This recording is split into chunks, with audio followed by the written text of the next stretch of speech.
Good morning, Deontae. Good morning. AP Stedham, AP as we see it. Deontae, what would you like to see different from the defense this year? You know, to help the team win. What would you like to see different? I think we just all have to be bought in. I think that started right when the bowl game ended, and you know we just all had to come together. I think being year one and Coach Wool's system, you know, we had our bumps and bruises that we had to go through throughout the season, and you know we just had to get more reps. I think as the season progressed, we were able to get better from it, and you know I'm very excited for our defense this year, and you know I feel like we have more guys that knows Coach Wool's system, and you know we know the rep. I mean, we know the scheme. Now it's all about honing in on what the offense do, so we're able to anticipate at the highest level and fly around. Right side, fourth row. Hey, Deontae, Johnny Condon, ABC 3340 Sports in Birmingham. Florida State quarterback Thomas Castellanos, transfer from Boston College, had some choice words this offseason, some bulletin board material talking about how he don't think that your defense can stop him, and said that they're not the same without Nick Saban. To a leader of that defense, to hear those comments, what's your reaction? Yeah, obviously people gonna say what makes them feel the most confident, but it's something we can't really worry about because nothing matters other than what goes on inside those lines, and we'll see when the game gets here, and we'll prepare and make sure we're ready for August 30th, and we'll see it when we get here. Middle, fourth row, and then pass it to your left. Deontae, Jared Bates here, Mobile, Alabama, WNSP. Good to see a hometown kid here at SEC Media Days. But Deontae, in the SEC, so many great places to play. Y'all were undefeated at home last year. But is there a road stadium that has stuck out in your time in the conference?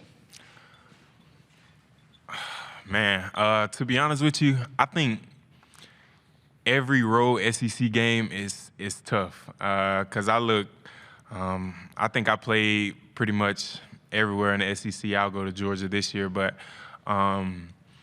even when we play Arkansas or Tennessee or Auburn, any road game, especially being Alabama, the fans are into it just a little bit more, and it's something we look forward to. We're all about a challenge, and we love coming in the away team stadium and trying to clear it out. Stay on the fourth row and then pass it forward. Hey, Deontae, Nick over in Mobile with WNSP. Coach DeBoer's talked a lot about how you are a leader and you're a mentor to everyone in that locker room. I'm curious, back in your hometown in Mobile, who are some of the leaders, coaches, and mentors who helped you get to the place you're at today and turn you into the man you are? That's a great question. First, I think, my parents, of course. They always been my support system. They always been in my corner no matter what. And, I definitely think they raised me the right way. I had a high school coach, Ronnie Cottrell. He did a lot for me as well. And it's a lot of people that helped me get to where I am today. And I definitely had a lot of people to look at in ways of don't do that or do that. And so I think that kind of molded me as well. But I think it just comes back to my parents, man. They really instill something in me at an early age, and I was just able to take it and run with it. Fifth row on the right side, then pass it forward. Trevor Denton with Way 31. Deontae, when you got hurt in that Oklahoma game, many people thought that was it for your college career. Why did you decide to return to Tuscaloosa, and how difficult or not difficult of a decision was that for you? Yeah, it was definitely a very hard decision. I think any college athlete, any college football player, we all have dreams and aspirations of playing at the next level. And, I feel like I had that opportunity. But, I I had to look past that a little bit. It was still some things that I need to work on. Being a leader, more of a vocal leader, and just building more relationships off the field. I feel like this would be a good year to kind of set me up for life after football. Obviously, I have dreams and aspirations of playing at the next level, but I think the injury kind of made me realize that it could be taken away from you at any point, and it kind of made me just want to dig deeper in life after football, or some goals after football, and getting some relationships settled. And I think that was the biggest thing. It definitely was a tough decision though. We'll go on the first row, then pass it over when you're done, please. Deontae, you were just sort of talking about it, but your rehab, I mean, what did you go through? Obviously, it's a physical journey, but it's a mental journey as well to get back to where you are now. Can you kind of describe that for us, and what journey you went through? Yeah. It was definitely a journey. I'm happy that I'm on the back end of it now, but obviously it was something I couldn't do by myself. I have full faith in my Lord and Savior Jesus Christ, and he's just been showing me different ways of how he's been with me, and it's just amazing to see. And just having, like I said, my family, them being my support system, them driving down to Tuscaloosa whenever they need to, just small things like that. It just makes it a little bit easier. Obviously, it's rough. Every day is not going to be pretty. You're going to have your days where you don't feel like doing it, but this is what I got to do. And another thing would be the medical team at Alabama.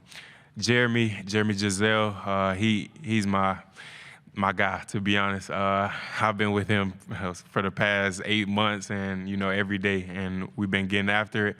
And when you have people around you, it just makes it a little bit easier. It's still something you gotta handle and get through, but it's all for a greater good. Excuse me, could you pass the microphone to the gentleman in the third row? Thank you. Hey, Deontae, Tony Reese, WTV. I'm out of Columbus. Man, I want to, as a defensive leader, get you to talk about the progression you've seen firsthand of Deontae Pierre and Red Morgan, those type of guys. Yeah, Deontae, I'll start with Deontae. He's growing into that edge rusher that you want. And, he gaining weight. I think he's about 250 now or something like that, but he's just working hard every day.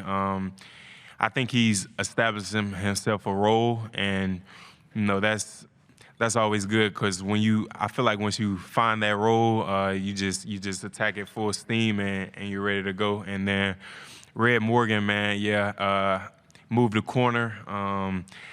Definitely got some learning still to do, but giving it everything he got every day, and coming to work every day, and trying to learn as much as he can. Red's a freak athlete, so he has all the tools to be a great player. Is now just developing into more of a scheme type of player, and doing what's best for the team, and he's attacking that full head on, and I'm excited for both of them and their future. We have time for one more. We'll go on the back on the end. Dan Peck, ESPN 106.7 in Auburn. A lot was new for Coach DeBoer last year. Have you noticed any change or growth or development in him in his second year as your head coach? Yeah, no doubt. I think, last year it's hard to replace Coach Saban, and, just for him to come in and, just to take the job, that shows the confidence that he has in himself, and that's just great. And like you said, he's definitely developed. It's just hard for him to try to imply his way of doing things or his standard to us. So so early on year one, but now year two, I mean, we're all for DeBoer, and you know, we're all into what he has to say or what he wants to do for the program, and I think, you know, he definitely feels that, and you know, the players feel that as well, and you know, we're excited and we're ready. Next time you sit down for a meal, remember, thank a farmer.